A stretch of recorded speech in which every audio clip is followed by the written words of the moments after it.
இது சூப்பர் 60. இன்றைய நாளில் அறிய வேண்டிய அத்தனை செய்திகளையும் 60 நிமிடங்களில் தரும் விறுவிறுப்பான தொகுப்பு.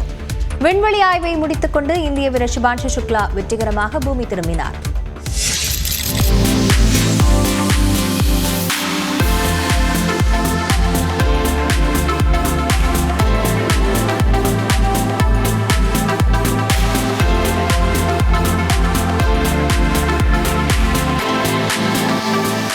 சர்வதேச விண்வெளி நிலையத்திற்கு சென்றுவிட்டு இந்திய விண்வெளி வீரர் சுபான்ஷு சுக்லா பூமியில் முதலடியை வைத்த வரலாற்று சிறப்புமிக்க காட்சிகளே இவை.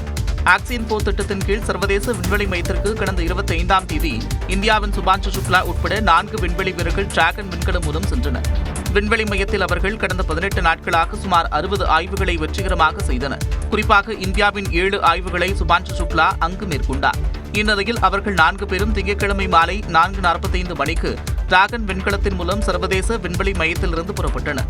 சுமார் 22 மணி நேர பயணத்திற்கு பிறகு அமெரிக்காவின் கலிபோர்னியா மாகாணத்தில் உள்ள பசிபிக் கடல் பகுதியில் இந்திய நேரப்படி சரியாக செவ்வாய்க்கிழமை பிற்பகல் 3 மணி 1 நிமிடத்திற்கு விண்கலம் இறங்கியது.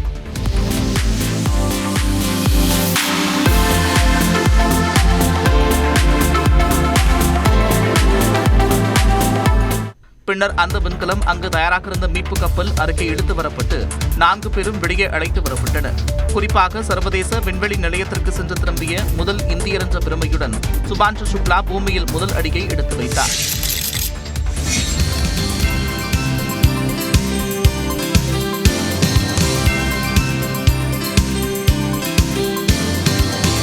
ஈன்ற பொழுதில் பெரிதுவக்கும் என்ற குரலுக்கு இணங்க விண்வெளியிலிருந்து தனது மகன் பூமிக்கு திரும்புவதை ஆனந்த கண்ணீருடன் சுபான்ஷு சுக்லாவின் பெற்றோர் கண்ட காட்சிகளே இவை. இந்திய விண்வெளி ஆராய்ச்சியில் மைல்கல் சாதனையை படைத்த மகன் சுபான்ஷு சுக்லா தரையிறங்குவதை லக்னோவிலிருந்து பார்த்த அவரது பெற்றோர் உறவினர்கள் ஆரவாரம் செய்து கொண்டாடினர். கேக் வெட்டியும் மகிழ்ச்சியை பகிர்ந்து கொண்டனர்.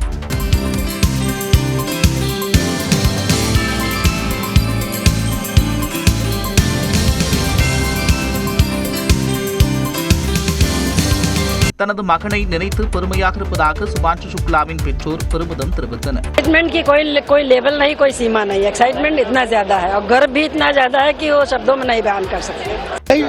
ये उसकी सफल लैंडिंग के लिए हम ईश्वर को धन्यवाद करते हैं और देशवासियों का, समस्त देशवासियों का. தரையிறங்குவதை எண்ணி முதலில் பயந்ததாகவும் பாதுகாப்பாக இறங்கியது மகிழ்ச்சி தந்ததாகவும் பெற்றோர் கூறினர். தமிழ்நாடு ஓரணியில் இருக்கும்போது டெல்லி அணியின் காவி திட்டம் எதுவும் தமிழ்நாட்டில் பலிக்காது என்று முதலமைச்சர் மு.க.ஸ்டாலின் திட்டவட்டமாக தெரிவித்துள்ளார். கடலூர் மாவட்டம் சிதம்பரத்தில் உங்களுடன் ஸ்டாலின் திட்டத்தை தொடங்கி வைத்த முதலமைச்சர் மு.க.ஸ்டாலின் பொதுமக்களிடம் மனுக்களை பெற்றார். தமிழ்நாட்டில் அனைத்து நகர்ப்புற மற்றும் ஊரக பகுதிகளில் முகாம்கள் நடத்தி மக்களிடம் மனுக்களை பெறும் வகையில் உங்களுடன் ஸ்டாலின் என்ற புதிய திட்டத்தை முதலமைச்சர் மு.க.ஸ்டாலின் தொடங்கி வைத்தார். சிதம்பரத்தில் ரயில்வே மேம்பாலம் அருகே உள்ள தனியார் மண்டபத்தில் நடைபெற்ற நிகழ்ச்சியில் இத்திட்டத்தை தொடங்கி வைத்த முதலமைச்சர் பொதுமக்களிடம் மனுக்களை பெற்றார். மக்களிடம் மனுக்களை பெற்றுக் கொண்டதுடன் அவர்களிடம் விவரங்களையும் கேட்டறிந்தார்.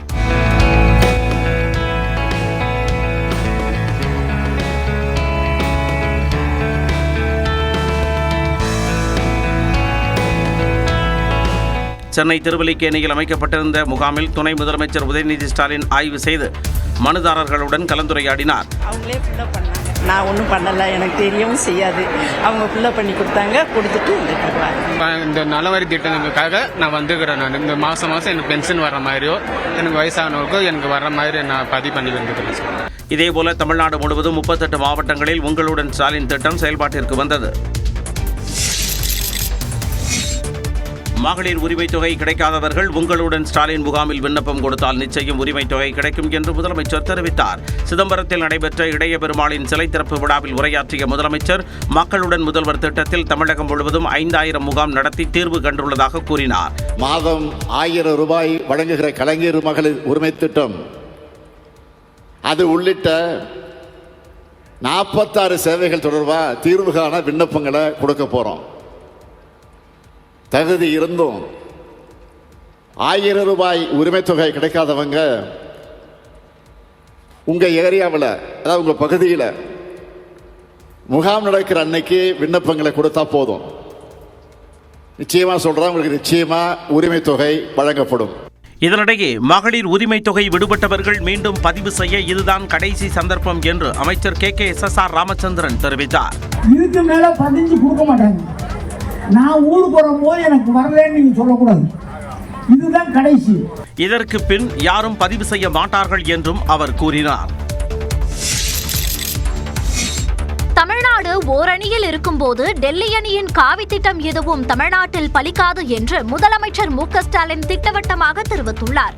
திமுக கூட்டணி உடையும் என்று எதிர்க்கட்சிகள் விமர்சித்து வரும் நிலையில் சிதம்பரத்தில் நடைபெற்ற சமூக நீதி போராளி இளைய பெருமாளின் சிலை திறப்பு விழாவில் திமுக கூட்டணி கட்சி தலைவர்களான திருமாவளவன், செல்வபெருந்தகை, முத்தரசன், வேல்முருகன், மார்க்சிஸ்ட் கம்யூனிஸ்ட் கட்சியின் முன்னாள் மாநில செயலாளர் கே. பாலகிருஷ்ணன் உள்ளிட்டோர் கலந்து கொண்டனர். இந்நிகழ்ச்சியில் இளைய பெருமாளின் சிலையை முதலமைச்சர் திறந்து வைத்தார். இளைய பெருமாள் உருவப்படத்திற்கு மலர் தூவி மரியாதை செலுத்திய முதலமைச்சர் இளைய பெருமாள் நூற்றாண்டு அரங்கையும் திறந்து வைத்தார். தொடர்ந்து நிகழ்ச்சியில் பேசிய முதலமைச்சர் திமுக அரசின் அனைத்து திட்டங்களையும் செயல்படுத்துவதற்கு உறுதுணையாக கூட்டணி கட்சிகள் இருப்பதாக மகிழ்ச்சி தெரிவித்தார். அம்பேத்கர் இயக்க தலைவர்கள் எல்லோரும் ஒற்றுமையா இருக்கும். இதுதான் ஓரணிகள் தமிழ்நாடு. அதைத்தான் திருமாவளவன் இங்கே பெருமையோடு குறிப்பிட்டு சொன்னார். நானும் அதை வழிமொழிகிறேன், உறுதியோடு சொல்கிறேன்.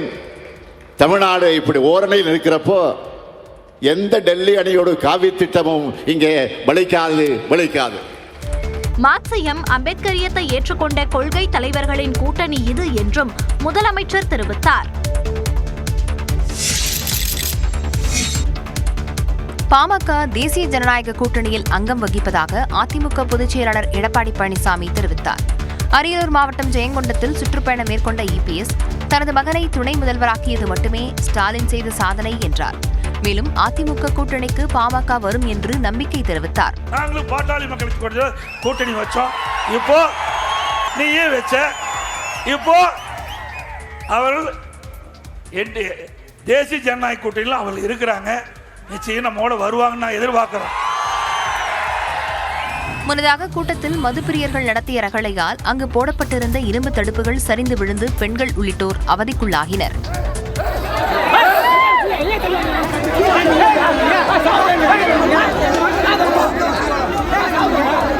கூட்டத்தில் அதிமுக கூட்டணியில் உள்ள தமாக, ஐஜேகே உள்ளிட்ட கட்சிகளின் தொண்டர்கள் திரளானோர் கட்சிக் கொடிகளை பிடித்திருந்த நிலையில் பாஜக சார்பில் ஒரே ஒரு தொண்டர் மட்டும் கொடியுடன் கலந்து கொண்டது குறிப்பிடத்தக்கது.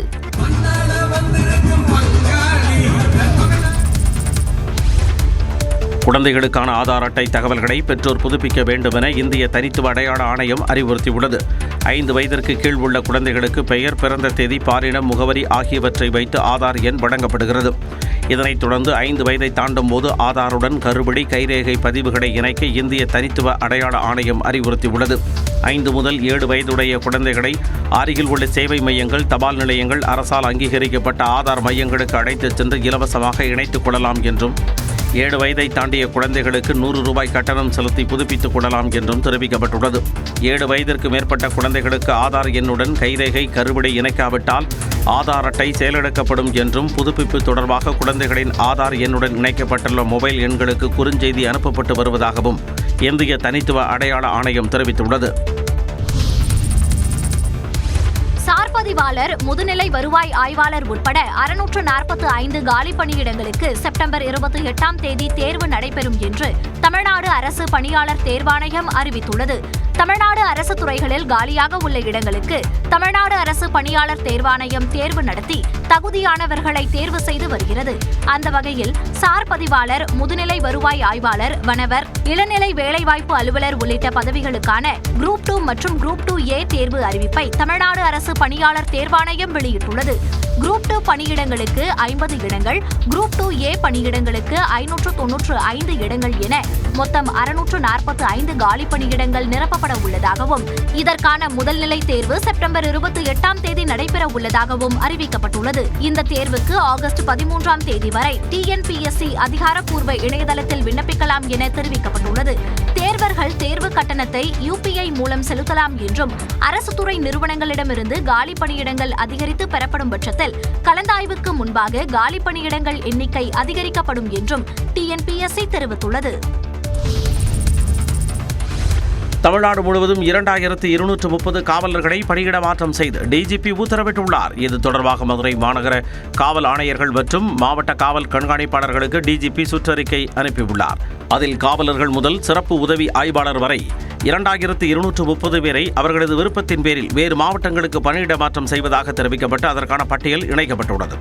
இந்த பட்டியலில் உள்ளவர்களை பணியிட மாற்றம் செய்வதற்கு தேவையான உரிய உத்தரவுகளை பிறப்பிக்க வேண்டும் என்று கேட்டுக் கொள்ளப்பட்டுள்ளது. அதே நேரம் புகார்களுக்குள்ளான காவலர்கள் இருந்தால் அது குறித்து தலைமையிடத்திற்கு தெரிவிக்க வேண்டும் என்றும் அறிவுறுத்தப்பட்டுள்ளது. மேலும் பணியிட மாற்றம் செய்யும் பட்டியலில் உள்ளவர்கள் சிறப்பு பிரிவுக்கு மாற்றப்பட்டிருந்தால் அவர்களை பணியிட மாற்றம் செய்யக்கூடாது என்று டிஜிபி அலுவலகம் அறிவுறுத்தியுள்ளது. காவலர்களின் விருப்பத்தின் பேரிலேயே இந்த பணியிட மாற்ற உத்தரவு பிறப்பிக்கப்பட்டுள்ளதால் இதனை ரத்து செய்ய முடியாது என்றும் டிஜிபி அலுவலகம் திட்டவட்டமாக தெரிவித்துள்ளது. சென்னையில் மிதமான மழை தொடரும் நிலையில் நாளை மறுநாள் முதல் கனமழைக்கு வாய்ப்புள்ளது. சென்னை புறநகர் பகுதிகளிலும் திருவள்ளூர் மாவட்டத்திலும் நேற்று பரவலாக மழை பெய்தது. சென்னை புறநகர் பகுதிகளான தாம்பரம், பல்லாவரம், குரோம்பேட்டை பகுதிகளில் நேற்று மதியம் மழை பெய்தது. இதனால் இதமான சூழல் நிலவியது. கோவை மாவட்ட மலைப்பகுதிகள் மற்றும் நீலகிரி மாவட்டத்தில் இன்று கனமழை பெய்ய வாய்ப்புள்ளதாக சென்னை வானிலை ஆய்வு மையம் தெரிவித்துள்ளது. மேற்கு திசை காற்றின் வேக மாறுபாடு காரணமாக தமிழ்நாடு, புதுச்சேரியில் இன்று மிதமான மழை பெய்ய வாய்ப்பு இருப்பதாக தெரிவிக்கப்பட்டுள்ளது. மேலும் கோவை மாவட்ட மலைப்பகுதிகளிலும் நீலகிரி மாவட்டத்திலும் கனமழை பெய்யும் என்று கணிக்கப்பட்டுள்ளது. நாளை முதல் 5 நாட்களுக்கு கோவை மாவட்டத்தின் மலைப்பகுதிகள் மற்றும் நீலகிரி மாவட்டத்தில் மிக கனமழை பெய்யக்கூடும் என்று தெரிவிக்கப்பட்டுள்ளது. தேனி, திண்டுக்கல், தென்காசி, திருவண்ணாமலை, கடலூர், விழுப்புரம் மாவட்டங்களிலும் புதுச்சேரியிலும் நாளை கனமழை பெய்யும் என்று வானிலை ஆய்வு மையம் குறிப்பிட்டுள்ளது. தமிழ்நாடு, புதுச்சேரியில் அதிகபட்ச வெப்பநிலை இயல்பை விட 2 டிகிரி செல்சியஸ் முதல் 3 டிகிரி செல்சியஸ் வரை கூடுதலாக பதிவாகும் என்றும் தெரிவிக்கப்பட்டுள்ளது. சென்னையில் வானம் மேகமூட்டத்துடன் காணப்படும் என்றும் மிதமான மழைக்கு வாய்ப்பு இருப்பதாகவும் வானிலை ஆய்வு மையம் தெரிவித்துள்ளது. இதனிடையே தமிழ்நாட்டில் 8 இடங்களில் புதுச்சேரியிலும் நேற்று 100 டிகிரி ஃபாரன்ஹீட்டுக்கு மேல் வெப்பம் பதிவாகியுள்ளது. அதிகபட்சமாக மதுரை விமான நிலையத்தில் 105.8 டிகிரி ஃபாரன்ஹீட் வெப்பம் பதிவானது. மதுரை நகரம், நாகை, தூத்துக்குடி, வேலூர், புதுச்சேரியில் 101 டிகிரி ஃபாரன்ஹீட்டும், சென்னை, நுங்கம்பாக்கம், கடலூர், தஞ்சாவூரில் 100 டிகிரி ஃபாரன்ஹீட்டும் பதிவானதாக வானிலை ஆய்வு மையம் தெரிவித்துள்ளது. கிருஷ்ணகிரி காவல்துறையின் நடவடிக்கையால் தமிழ்நாடு மற்றும் கேரளாவில் நடக்கவிருந்த ஏடிஎம் கொள்ளைகள் தடுத்து நிறுத்தப்பட்டு 3 பேர் கைது செய்யப்பட்டனர். கிருஷ்ணகிரி தேசிய நெடுஞ்சாலையில் குருபரவள்ளி என்ற இடத்தில் கடந்த 14ஆம் தேதி அதிகாலை 2:30 மணிக்கு ஆம்னி வேன் திருடப்பட்டது தொடர்பாக கிருஷ்ணகிரி காவலர்கள் விசாரணை மேற்கொண்டனர். அப்போது ராஜஸ்தான் மாநில பதிவெண் கொண்ட கண்டெய்னர் லாரியில் கார் கடத்தப்பட்டது தெரியவந்தது. பையூர் என்ற இடத்தில் காரை மறைத்து வைத்துவிட்டு கண்டெய்னர் லாரி கோவை வழியாக எர்ணாகுளம் சென்றதையும் காவலர்கள் கண்டுபிடித்தனர். கேரள காவலர்களுக்கு தகவல் அளிக்கப்பட்ட நிலையில் அவர்கள் எர்ணாகுளம் அருகே பனங்காடு பகுதியில் கண்டெய்னர் லாரியை பிடித்தனர். அதில் இருந்த ரகசிய அறையில் வெல்டிங் கருவிகள் இருந்த நிலையில் 3 பேர் கைது செய்யப்பட்டனர். மேவாட் கொள்ளையர்கள் என்று அழைக்கப்படக்கூடிய அவர்கள் ஏடிஎம் கொள்ளையில் கை தேர்ந்தவர்கள் என்று கூறப்படுகிறது. இந்த கைதின் மூலமாக தமிழ்நாடு மற்றும் கேரளாவில் நடைபெறவிருந்த ஏடிஎம் கொள்ளைகள் தடுக்கப்பட்டுள்ளன.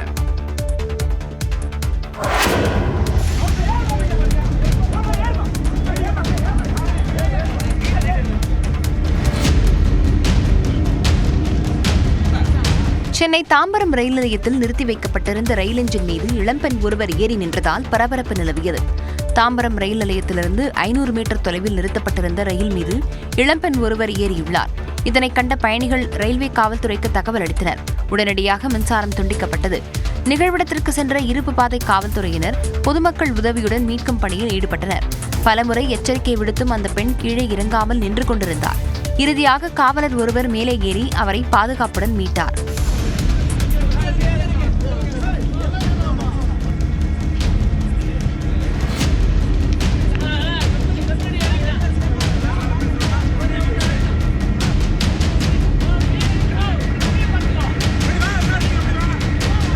வடமாநிலத்தைச் சேர்ந்த அந்த பெண் மனநலம் பாதிக்கப்பட்டவர் என்பது காவல்துறையினர் விசாரணையில் தெரியவந்துள்ளது.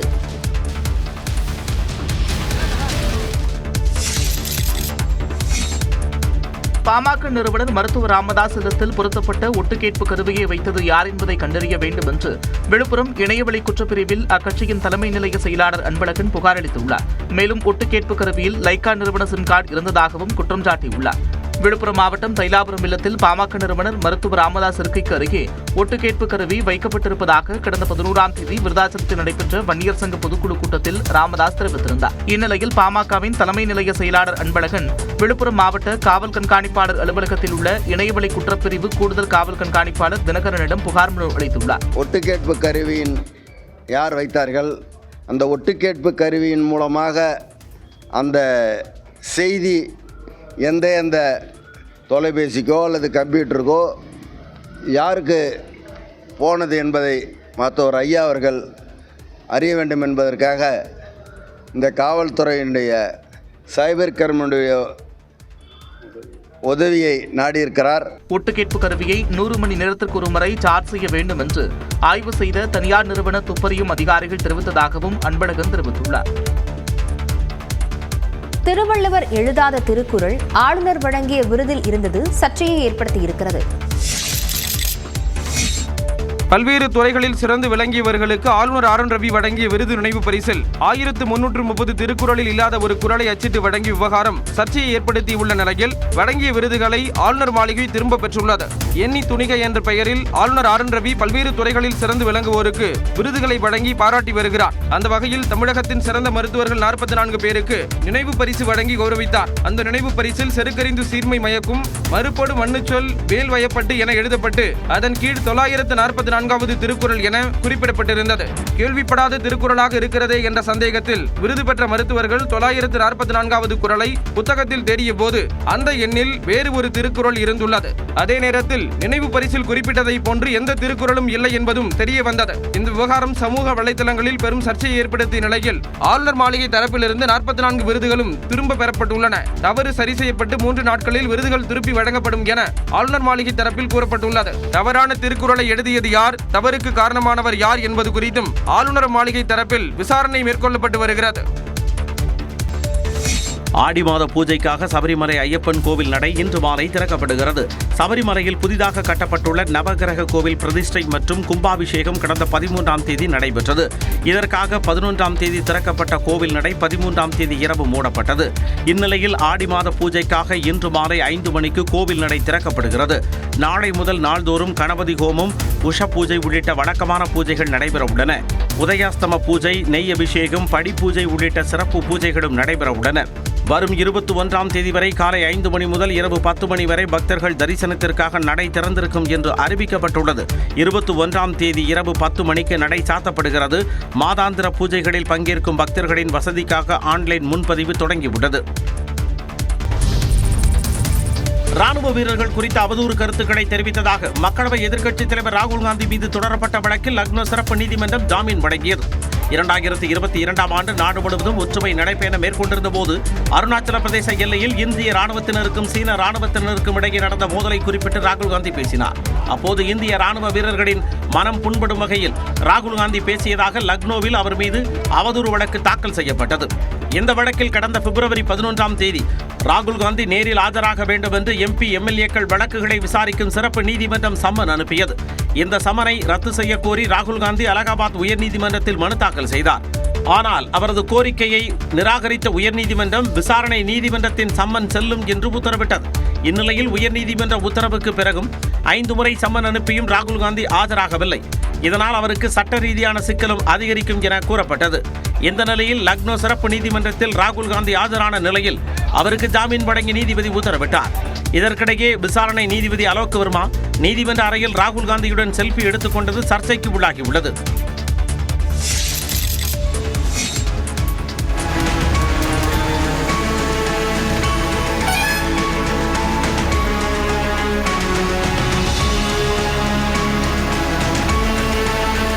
மகாராஷ்டிரா மாநிலம் நவி மும்பையில் பெய்த கனமழையால் மக்களின் இயல்பு வாழ்க்கை பாதிக்கப்பட்டது. பெலாப்பூர், வாசி, கார்கர் மற்றும் உரான் பகுதிகளில் தொடர்ந்து கனமழை பெய்து வருகிறது. இதனால் சாலைகளில் வெள்ளம் தேங்கியதால் போக்குவரத்து பாதிக்கப்பட்டது.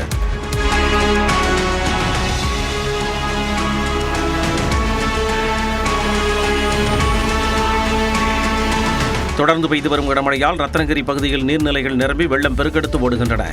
இதனால் இந்த பகுதியில் மின்சார விநியோகம் பாதிக்கப்பட்டது.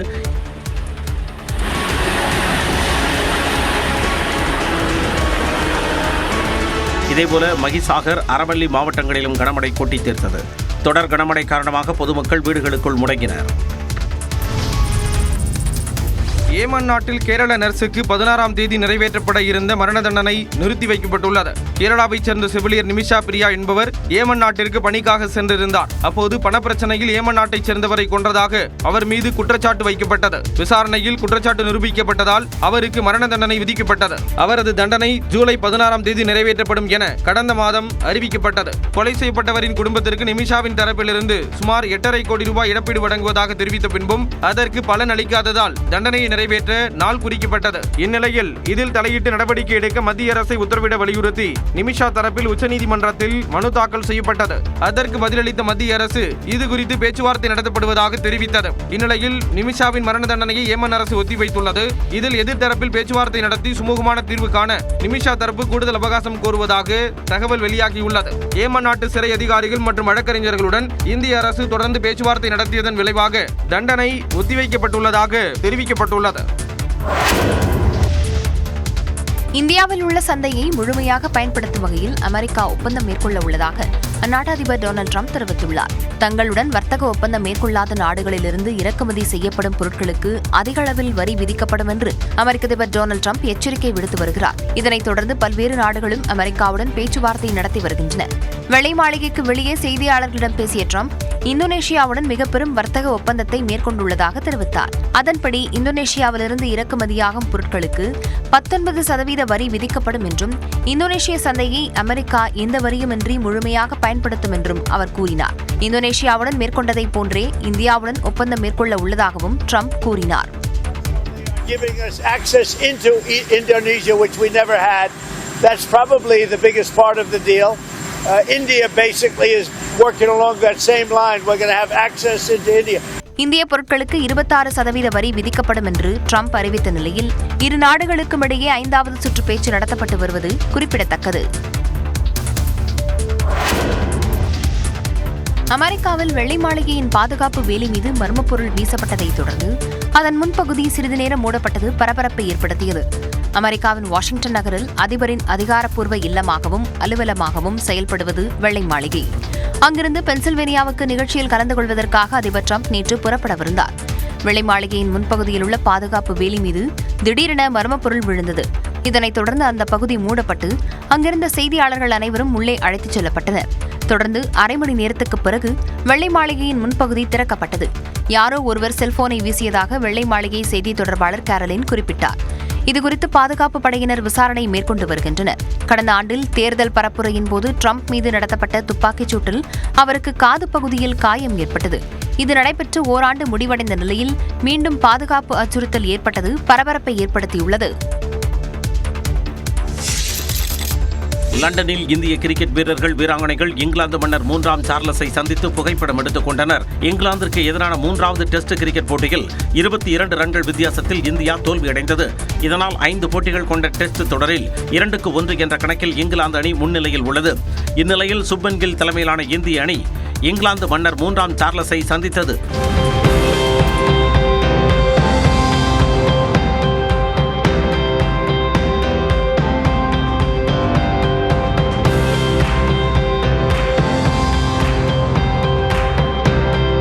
மேலும் இங்கிலாந்து சுற்றுப்பயணத்தில் உள்ள நிலையில் இந்திய மகளிர் அணியும் மன்னர் சார்லஸை சந்தித்தது.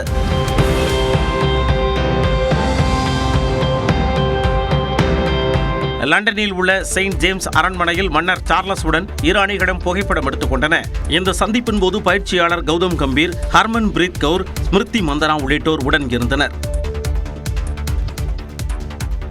வேட்டுவம் படப்பிடிப்பில் சண்டை கலைஞர் உயிரிழந்தது தொடர்பாக இயக்குநர் ரஞ்சித் விளக்கமளித்துள்ளார். நாகப்பட்டினம் அருகே விழுந்தமாவடியில் சண்டை கலைஞர் உயிரிழந்த தினத்தன்று படப்பிடிப்பு நடத்த அனுமதி பெறவில்லை என்று நாகை மாவட்ட காவல் கண்காணிப்பாளர் செல்வகுமார் தெரிவித்திருக்கிறார். ரஞ்சித் இயக்கத்தில் தயாராகக்கூடிய வேட்டுவம் படத்தின் படப்பிடிப்பு 13ஆம் தேதி நடைபெற்ற போதுதான் கார் சேசிங் காட்சியில் விபத்து ஏற்பட்டு சண்டை கலைஞர் மோகன்ராஜ் உயிரிழந்தார். நாகப்பட்டினம் மாவட்டத்தின் பல பகுதிகளில் படப்பிடிப்பு நடைபெற்று வந்த நிலையில் ஜூலை 10 முதல் 12ஆம் தேதி வரையே காவல்துறையிடம் படக்குழு அனுமதி பெற்றுள்ளது. விபத்து ஏற்பட்ட 13ஆம் தேதி படப்பிடிப்பு நடத்த அனுமதி பெறவில்லை என்று தெரிவித்திருக்கூடிய நாகை எஸ்பி செல்வகுமார் பிரேத பரிசோதனை அறிக்கைக்கு பிறகு அடுத்த கட்ட நடவடிக்கை எடுக்கப்படும் என்று தெரிவித்தார். தயாரிப்பாளர் ப. ரஞ்சித் உட்பட 4 பேர் மீது வழக்கு பதிவு செய்திருக்கூடிய கீழையூர் காவலர்கள் விசாரணை மேற்கொண்டு வருகின்றனர். அதே நேரம் விபத்தை அடுத்து படப்பிடிப்பு நிறுத்தப்பட்டு படக்குழுவினர் நாகையிலிருந்து புறப்பட்டுச் சென்றுள்ளனர். வேட்டுவம் படப்பிடிப்பில் சண்டை கலைஞர் மோகன்ராஜ் உயிரிழந்த நிலையில் தெளிவான திட்டமிடலுடன் படப்பிடிப்பை நடத்தியதாக படத்தை தயாரிக்கும் நீலம் தயாரிப்பு நிறுவனத்தின் சார்பாக இயக்குநர் ரஞ்சித் விளக்கமளித்துள்ளார். நாகப்பட்டினம் மாவட்டம் விழுந்தமாவடியில் கார் சேசிங் காட்சி படம் பிடிக்கப்பட்ட போது பறந்து சென்று விழுந்த காரில் இருந்த சண்டை கலைஞர் மோகன்ராஜ் காயமடைந்து உயிரிழந்தார். இது தொடர்பாக இயக்குநர் ரஞ்சித் உட்பட 4 பேர் மீது கவனக்குறைவாக செயல்பட்டது உள்ளிட்ட பிரிவுகளில் வழக்கு பதிவு செய்யப்பட்டுள்ளது. இது தொடர்பாக விளக்கம் அளித்துள்ள இயக்குநர் ரஞ்சித், எப்போதும் போலவே கார் கிராஷ் காட்சியை எடுக்கும் முன்பு செய்யும் தெளிவான திட்டமிடலையும் பாதுகாப்பு ஏற்பாடுகளையும் செய்திருந்ததாக தெரிவித்துள்ளார். ஸ்டண்ட் இயக்குநர் திலீப் மாஸ்டரின் விளக்கமான திட்டமிடலையும் பாதுகாப்பு தயாரிப்புகளையும் அனைவரும் தவறாது பின்பற்றியதாகவும் கூறியுள்ளார். ஆனால் மோகன்ராஜ் உயிரிழந்தது தாங்குணா அதிர்ச்சியில் ஆழ்த்தியிருப்பதாகவும் இயக்குநர் ரஞ்சித் தெரிவித்துள்ளார். அவரது மரணத்திற்கு இரங்கல் தெரிவிப்பதாகவும் அவரது மனைவி குடும்பத்தை தேற்றும் வழியறியாது உள்ளம் கலங்குவதாகவும் ரஞ்சித் குறிப்பிட்டுள்ளார்.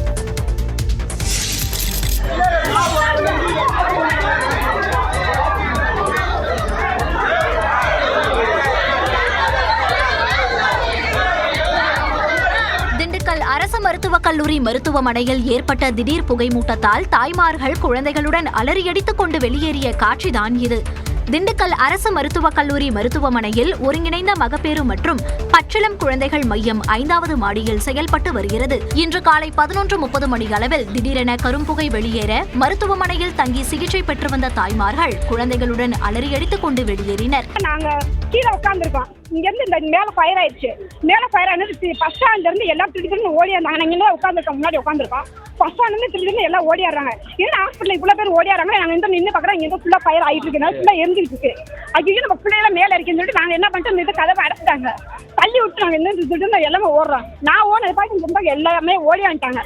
2வது மாடியில் வைக்கப்பட்டிருந்த தானியங்கி நாப்கின் இயந்திரத்தில் ஏற்பட்ட மின்கசிவு காரணமாக கரும்புகை எழுந்துள்ளது.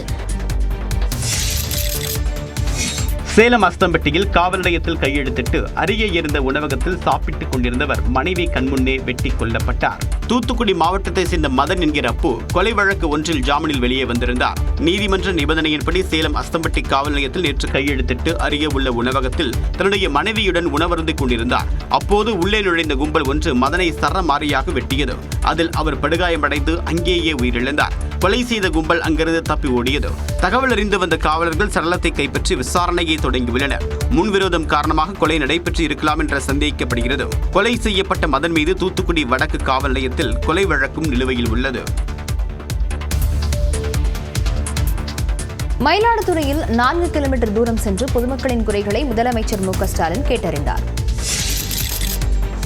மயிலாடுதுறையில் கொட்டும் மழையையும் பொருட்படுத்தாமல் ரோட் ஷோ சென்று பொதுமக்களிடம் முதலமைச்சர் மு க ஸ்டாலின் மனுக்களை பெற்றுக் கொண்டார். கடலூர் மாவட்டம் சிதம்பரத்தில் நடைபெற்ற அரசு நிகழ்ச்சிகளில் பங்கேற்றுவிட்டு மயிலாடுதுறை மாவட்டம் கொள்ளிடம் வந்த முதலமைச்சர் மு க ஸ்டாலினுக்கு உற்சாக வரவேற்பு அளிக்கப்பட்டது. தொடர்ந்து கொள்ளிடம் பாலம் அருகே சோதியக்குடியில் கருணாநிதி சிலையை திறந்து வைத்த முதலமைச்சர் மு க ஸ்டாலின் அங்கிருந்து செம்பதிநெறிப்பு சென்று அங்கு அமைக்கப்பட்டுள்ள கருணாநிதி சிலையை திறந்து வைத்தார். மாலை பூம்புகார் சாலையில் இருந்து கச்சேரி சாலை வரை 4 கிலோமீட்டர் தூரம் ரோட் ஷோ சென்ற முதலமைச்சருக்கு சாலையின் இரு பக்கத்திலும் திரண்டு பொதுமக்கள் மற்றும் திமுகவினர் உற்சாக வரவேற்பளித்தனர். திடீரென மழை பெய்த நிலையில் கொட்டும் மழையையும் பொருட்படுத்தாமல் பொதுமக்களிடம் மனுக்களை பெற்று புகைப்படமும் எடுத்துக் கொண்டார்.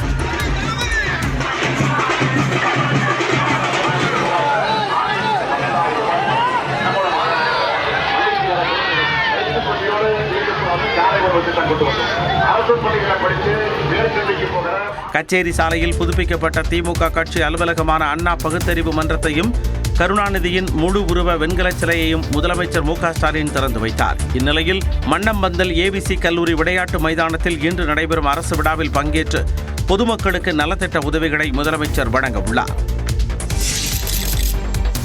அன்புமணியை அவரது தாயார் சந்தித்தது சகஜமானதுதான் என பாமக நிறுவனர் ராமதாஸ் விளக்கமளித்துள்ளார். தைலாபுரம் இல்லத்தில் செய்தியாளர்களிடம் பேசிய அவர் கட்சிக்குள் மோதல் போக்கு நிலவினாலும் தேர்தலை சந்திப்போம் என்று கூறினார்.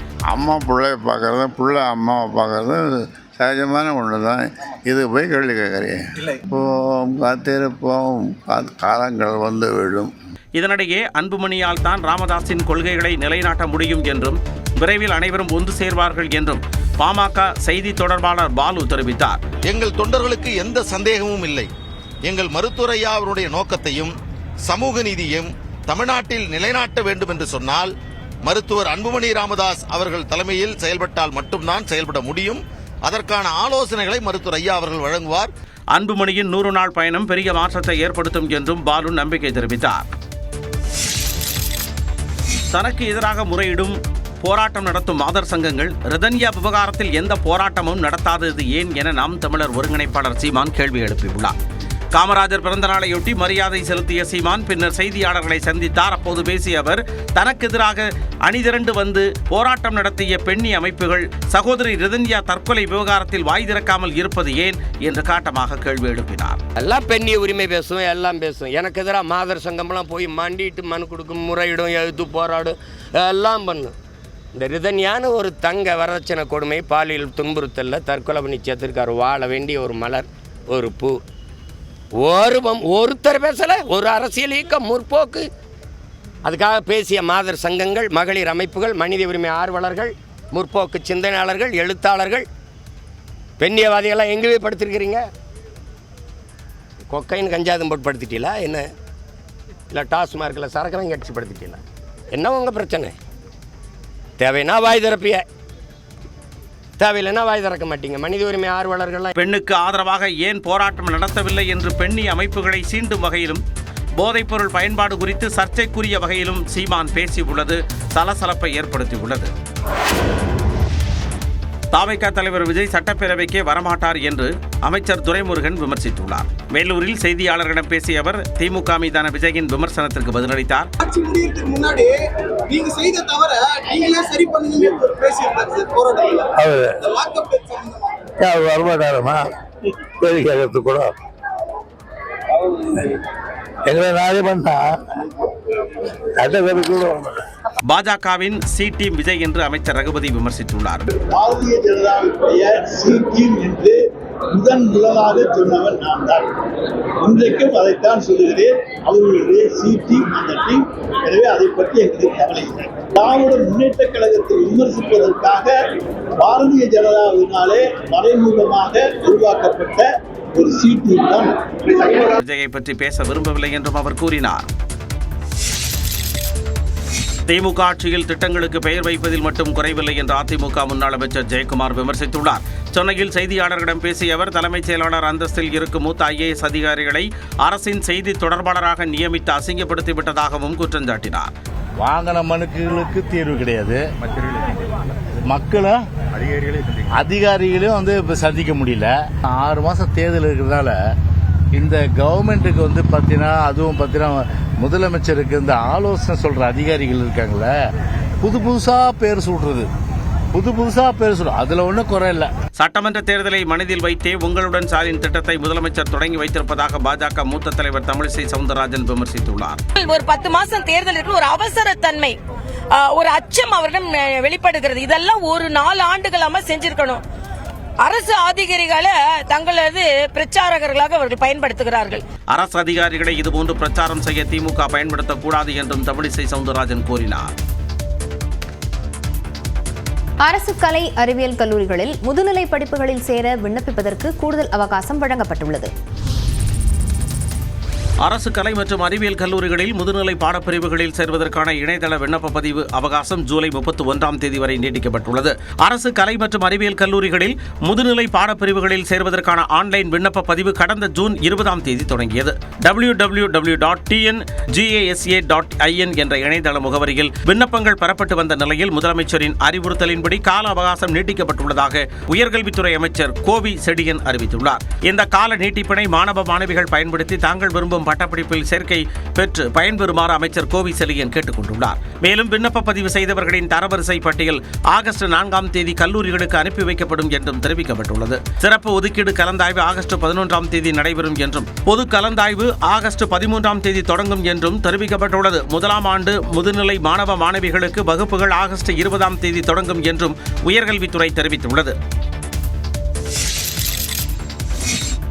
சமூக வலைதளங்களில் தவறான வீடியோவை சிலர் பதிவேற்றம் செய்வதாக போலீஸ் விசாரணையில் உயிரிழந்த அஜித்குமார் தாயார் மாலதி மற்றும் தம்பி நவீன்குமார் நியூஸ் 18 தமிழ்நாடு தொலைக்காட்சிக்கு பிரத்யேகமாக பேட்டியளித்துள்ளனர். மகனை இழந்த துக்கத்தில் உள்ள தங்களை மேலும் சங்கடப்படுத்த வேண்டாம் என தாயார் மாலதி கோரிக்கை வைத்துள்ளார். அதுல தப்பான செய்தியெல்லாம் சொல்லிட்டு இருக்காங்க. 50 லட்சம் வாங்கிட்டு நாங்கள் அந்த பாடியை பேரம் பேசி போய் வாங்க போறோம்னு சொல்லியிருக்காங்க. ஆனா அந்த மாதிரி யாரும் எங்களை மிரட்ட கிடையாது. மதுரை ராஜாஜி மருத்துவமனைக்கு சென்று அஜித்குமாரின் உடலை வாங்குவதற்கு கோரிக்கைகள் என்ன என்று காவலர்கள் கேட்டதாகவும் அந்த வீடியோ தற்போது பேரம் பேசுவது போல தவறாக சித்தரித்து சமூக வலைதளங்களில் பரவி வருவதாகவும் நவீன்குமார் வேதனை தெரிவித்துள்ளார். மற்றபடி இந்த 50 லட்ச ரூபா வாங்கினது நாங்கள் வாங்கினதாகவும் எங்களை மிரட்டி அந்த பாடியை வாங்க வச்சதாகவும் எல்லாரும் சொல்லி இப்போ வீடியோலாம் பரப்பிக்கிட்டு இருக்காங்க. அது பார்க்கும்போது ரொம்ப கஷ்டமாக இருக்குது. தவறான ஒரு செய்தியை பரப்ப வேண்டாம்ன்றது என்னோட கூட பிறந்த அண்ணனை நான் இழந்துட்டு நிற்கும் போது நான் ஒரு காசுக்காண்டி ஆசைப்பட்ட அந்த விஷயத்தை நான் பண்ண முடியுமா சொல்லுங்க. இதுபோன்ற செயல்கள் தங்களை மேலும் வேதனையடைய செய்வதாகவும் அஜித்குமார் குடும்பத்தினர் நியூஸ் 18 தமிழ்நாடு தொலைக்காட்சிக்கு பேட்டி அளித்துள்ளனர். இதனிடையே இவ்வழக்கில் கைதான 5 பேருக்கும் ஜூலை 30ஆம் தேதி வரை நீதிமன்ற காவலை நீட்டித்து உத்தரவிடப்பட்டுள்ளது.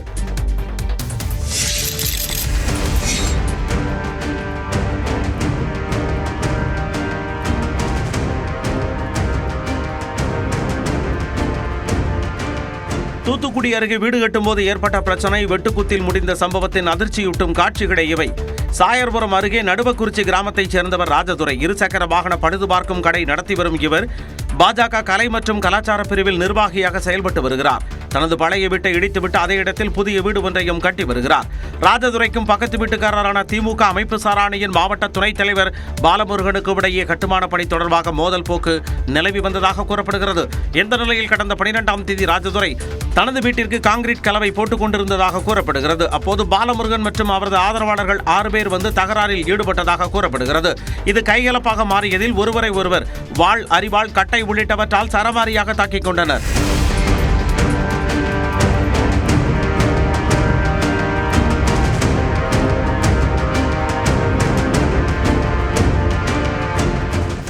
இந்த தாக்குதலில் ராஜதுரை, அவரது மனைவி ஜெயந்தி, உறவினர்கள் கோகுல்ராஜ் உள்ளிட்டோர் படுகாயமடைந்தனர். இதுகுறித்து காவல்துறையினர் விசாரித்து வருகின்றனர்.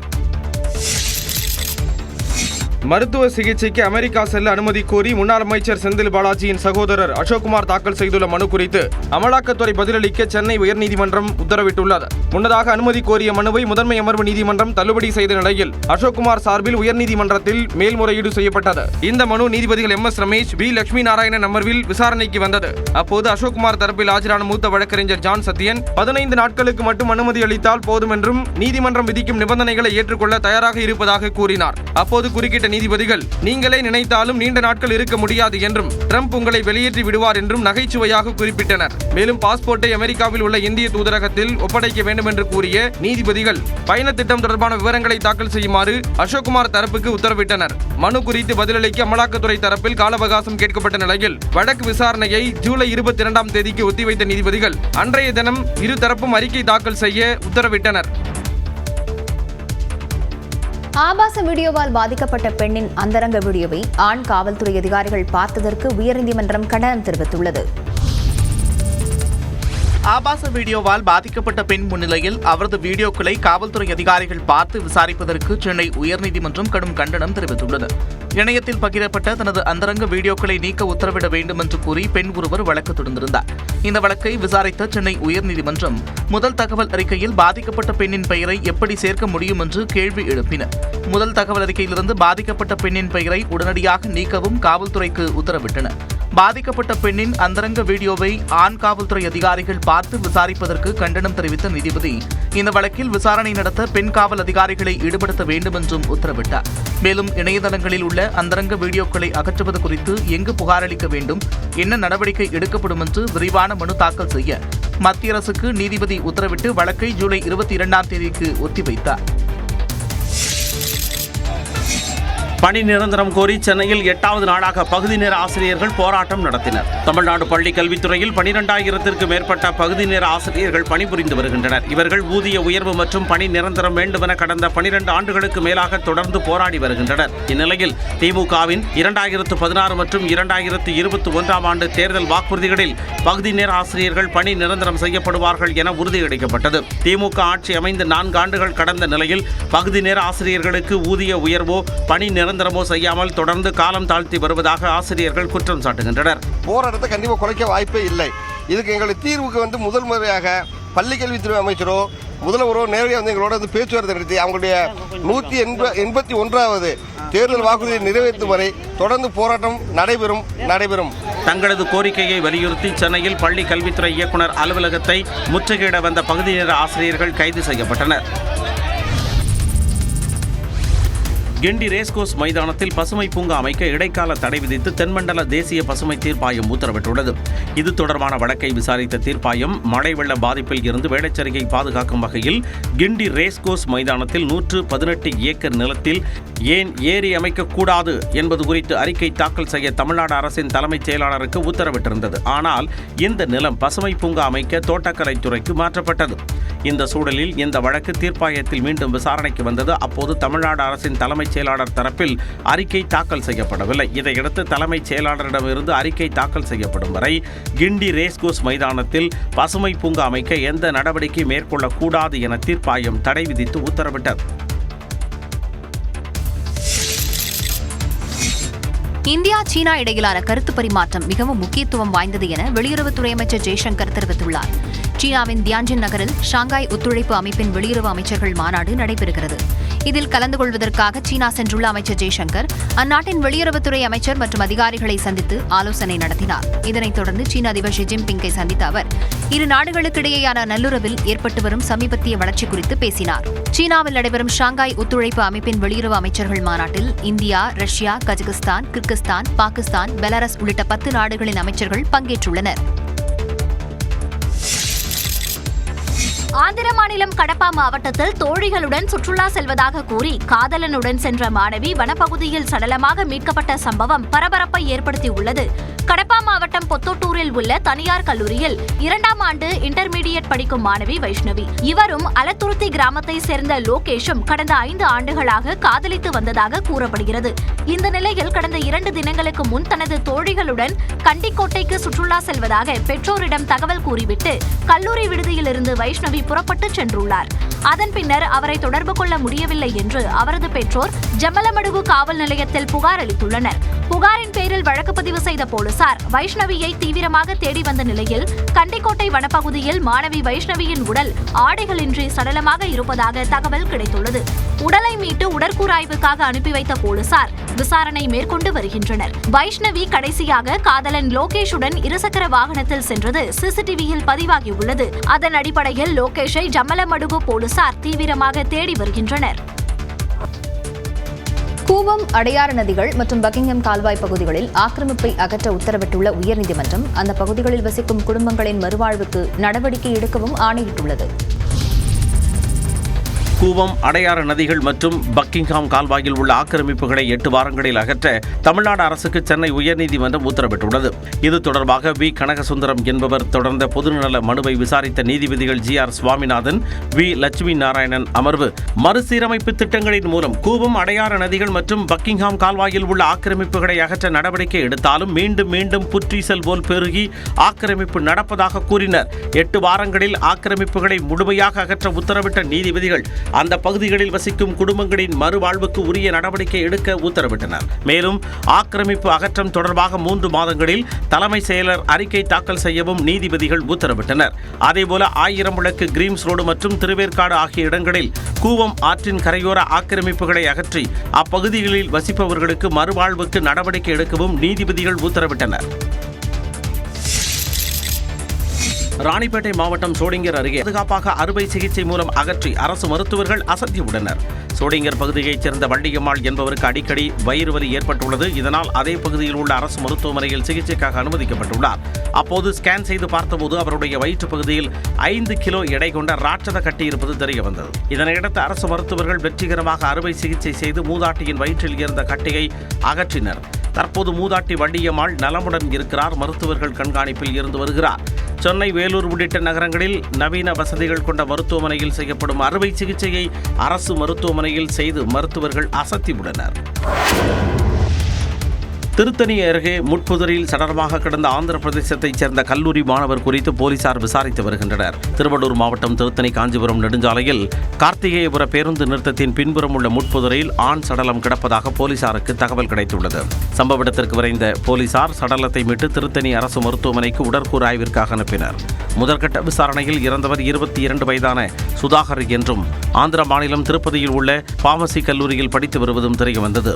இறப்பதற்கு முன் இளைஞர் போதையில் அப்பகுதியில் சுற்றித் திரிந்ததாக கிராம மக்கள் தெரிவித்த நிலையில் அவரது இறப்பிற்கு கஞ்சா போதையா அல்லது வேறு ஏதேனும் காரணமா என போலீசார் விசாரித்து வருகின்றனர்.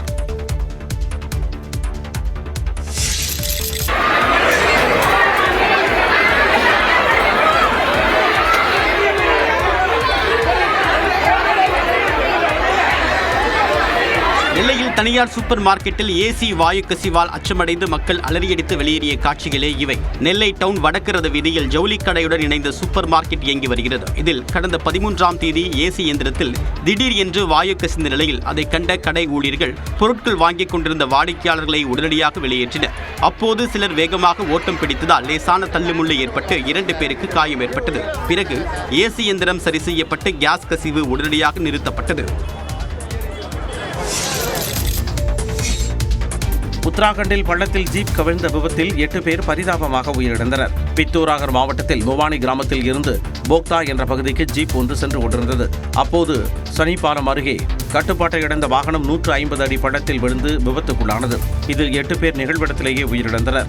காயமடைந்த 5 பேர் மீட்கப்பட்டு மருத்துவமனையில் அனுமதிக்கப்பட்டுள்ளனர். காவல்துறையினர் மற்றும் மீட்புப் படையினர் சம்பவ இடத்திற்கு விரைந்து மீட்புப் பணிகளில் ஈடுபட்டனர். விபத்திற்கான காரணம் குறித்து காவல்துறையினர் விசாரணை மேற்கொண்டு வருகின்றனர். இந்த நிலையில் விபத்தில் இறந்தவர்களின் குடும்பத்திற்கு இரங்கல் தெரிவித்துள்ள அம்மாநில முதலமைச்சர் புஷ்கர் சிங் தாமி காயமடைந்தவர்களுக்கு உரிய சிகிச்சை அளிக்க மாவட்ட நிர்வாகத்திற்கு அறிவுறுத்தியுள்ளதாக குறிப்பிட்டுள்ளார். பித்தோராகரில் நடந்த விபத்தில் உயிரிழந்த செய்தி கேட்டு துயரமடைந்ததாக தனது எக்ஸ் பக்கத்தில் குறிப்பிட்டுள்ள பிரதமர் மோடி இறந்தவர்களின் குடும்பத்திற்கு 2 லட்சம் ரூபாயும் காயமடைந்தவர்களுக்கு தலா 50,000 ரூபாயும் வழங்க உத்தரவிட்டுள்ளதாக தெரிவித்துள்ளார். கர்நாடகாவில் திரையரங்குகளில் டிக்கெட் கட்டணம் 200 ரூபாய்க்கு மேல் இருக்கக்கூடாது என்று மாநில அரசு கட்டுப்பாடு விதித்துள்ளது. நாட்டின் பல்வேறு பகுதிகளிலும் திரையரங்குகளில் அதிக அளவில் கட்டணம் வசூலிக்கப்படுவதாக குற்றச்சாட்டுகள் எழுந்து வருகின்றன. கர்நாடகாவில் டிக்கெட் கட்டணம் குறைக்கப்படும் என்று நடப்பு நிதியாண்டுக்கான பட்ஜெட்டில் மாநில முதலமைச்சர் சித்தராமையா அறிவித்திருந்தார். அதன்படி உள்துறை துணை செயலாளர் PK புவனேந்திரகுமார் வெளியிட்டுள்ள அறிவிக்கையில் மாநிலத்தில் உள்ள அனைத்து திரையரங்குகளிலும் 200 ரூபாய்க்கு மேல் கட்டணம் இருக்கக்கூடாது என்று தெரிவித்துள்ளார்.